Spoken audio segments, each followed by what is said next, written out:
Yan, hello guys. Silip tayo sa ating tanim na spring onion. Yan. Ano na to guys? 8 weeks na mula pag transplant natin, mula pag tanim natin itong spring onions natin. So itong spring onions natin, na-harvestan na natin to ng 7 na roll bags. Yan. Hindi lang natin to masyadong nakuna ng dokyo kasi sobrang abala natin sa ibang cropping. Yan. So management namin dito sa insecticide, chlorpyrifos, tapos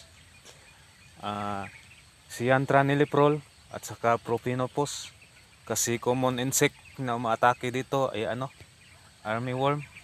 So tatlong AI ang gamit namin dito na insecticide. Tapos yung fungicide, Mancozeb AI at saka chlorothalonil. Yan, group number MO5.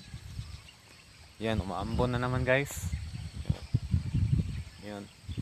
So ma-harvest to yung spring onions mga 8 to 10 weeks mula pagtanim, pwede na siya i-harvest. So ngayon ang edad nito ay 8 weeks na mula pagtanim natin. Yan, 8 weeks na. I-harvest na namin to next week. Yan, kunan lang namin to ng tigsa 10 na roll bags kada araw.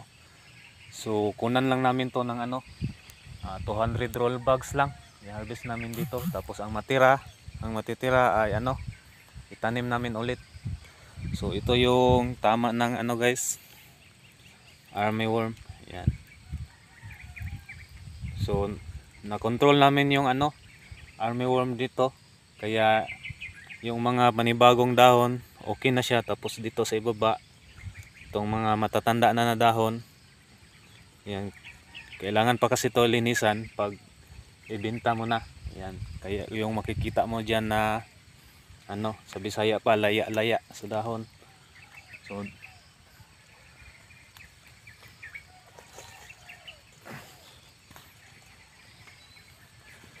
ayan, kasi ang karakteristik nito ng spring onion, matanim ka ng isang piraso, mag-multiply yan.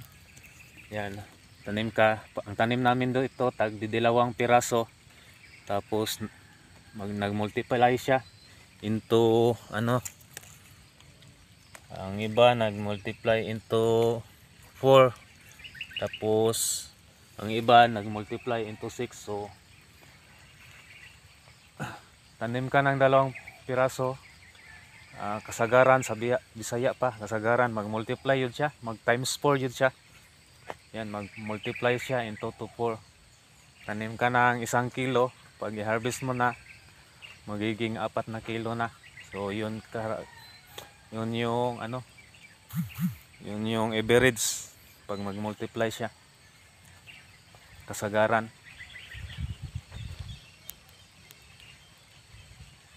So yan lang yung pasilip natin sa ating tanim na spring onion. Yan, harvesting stage na to yung tanim natin na spring onions. Yan, pasilip na lang din natin yung natin dito, ang palaya na nakarelay sa kamatis. Yan, sayang yung kamatis namin guys, kasi hindi kami umabot sa napakagandang presyo ng kamatis. Hindi kami umabot sa jackpot price. Pero okay lang, at least naka-harvest pa din. So hindi pa kami natapos mag-harvest dito sa aming kamatis.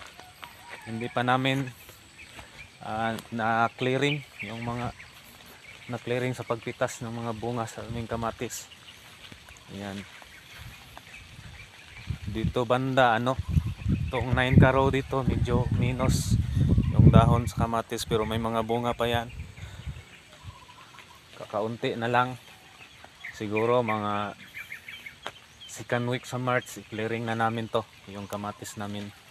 So ito yung ampalaya na naka-relay sa kamatis. Yan. Hindi pa na-cover yung in-install natin na trellis twine sa taas. Yan. Pero nagsisimula na siyang gumapang yung ampalaya natin.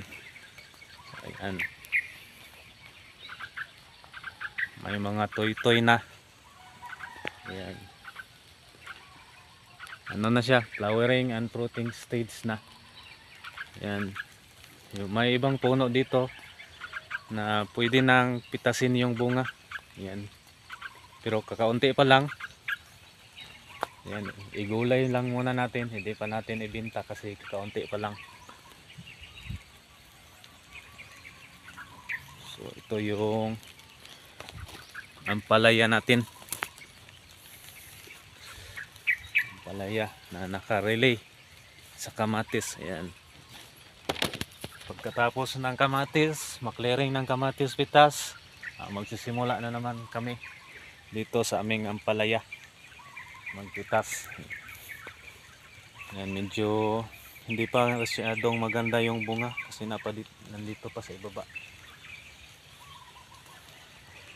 So yan lang guys, yan lang pasilip muna natin sa ating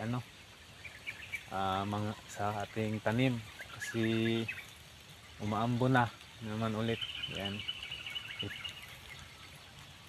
Minsan na lang din tayo makapagkuha ng dokyo sa ating mga tanim kasi sobrang abala sa ibang gulay. Yan, hopefully marami tayong ma-inspire dito na katulad din natin na ang hobby ay farming. Yan. So hanggang dito na lang muna guys. Yan, work smart, happy farming.